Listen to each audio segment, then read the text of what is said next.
Saya sedang menyeberangi Sungai Ciberang, ini di Kecamatan Sajira. Kalau kita menyeberang itu ada desa Sukaramai dan juga Sukajaya ya Pak ya. Jadi di awal tahun 2020 ini sebenarnya harapannya kan penuh dengan kebaikan di negeri ini. Namun apa mau dikata, bencana melanda beberapa wilayah di Indonesia dan dengan cukup dahsyatnya. Jakarta pun yang menjadi pusat ibu kota tidak luput dari bencana banjir ini. Salah satu provinsi yang terbesar yang terdampak adalah Provinsi Banten, salah satu di Kabupaten Lebak, yang bahkan penduduk lereng gunungnya pun harus terkena dengan longsor yang cukup parah dan banjir yang cukup parah dalam sejarah Lebak. Nah, kita sambil menyeberang juga melihat bagaimana sebenarnya penyebab banjir yang terjadi di Kabupaten Lebak ini, salah satu terparah dalam sejarahnya. Apakah benar karena curah hujan yang cukup tinggi dan apakah ada faktor lain? Kita akan menemukan fakta dalam episode kali ini bersama saya, Mbak Nisa.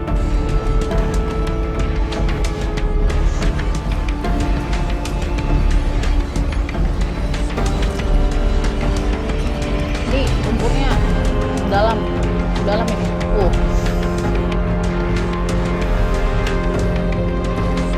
Jadi pada saat banjir kalau dilihat ini jarak rumah pun sampai terhantam banjir, padahal masih 50 meter kurang lebih dari rumah ke jarak bibir sungai. Jadi bisa terbayangkan seberapa besar debit atau volume air dan dicampur dengan tanah yang akhirnya menjadi lumpur yang menghajar atau menghantam kemudian rumah-rumah di sini. Kalau di sini dilihat saja sudah ada 5 sampai 6 baris petak rumah di sini ya. Jadi rumah yang di sini saja sudah habis terhantam oleh dahsyatnya banjir dan longsor.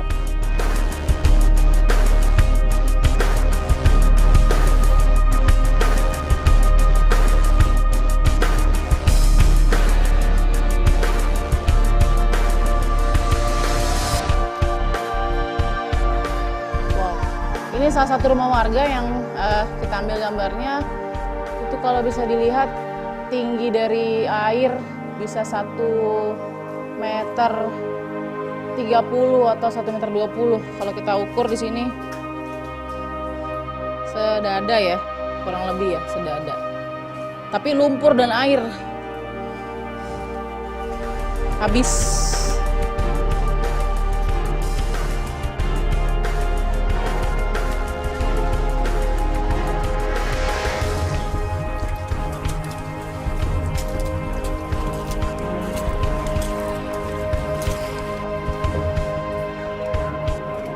Ibu rumahnya yang mana, Bu? Yang ini? Oh, alhamdulillah udah bersih ya, Bu. Namanya Ibu siapa? Iya. Ibu siapa, Bu, namanya, Bu? Ibu Surya. Ibu Surya, ini rumahnya? Iya. Udah lumayan bersih ya, Bu ya? Ya udah anak-anak di sini tiap dibantu. hari dibantu anak-anak air dari situ, dari sumur. Ya. Apa, Bu, yang rusak di dalam? Semua nggak ada. Semua rusak? Ya, lemari-lemari sewarema udah di sana dibuang. Ini pakaian nggak ada, makanan nggak ada. Saya nih sakit. Sekarang anak saya sakit di sana. Sakit apa, Bu? Sakit panas, batuk-batuk panas.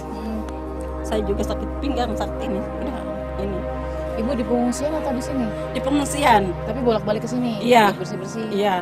Karena bahaya, misalkan mau direlokasi atau apa, kira-kira Ibu gimana? Kan di pinggir sungai ini. Iya. Gimana, Bu? Nggak tahu nih gimana bagusnya aja. Makasih ya, Bu ya.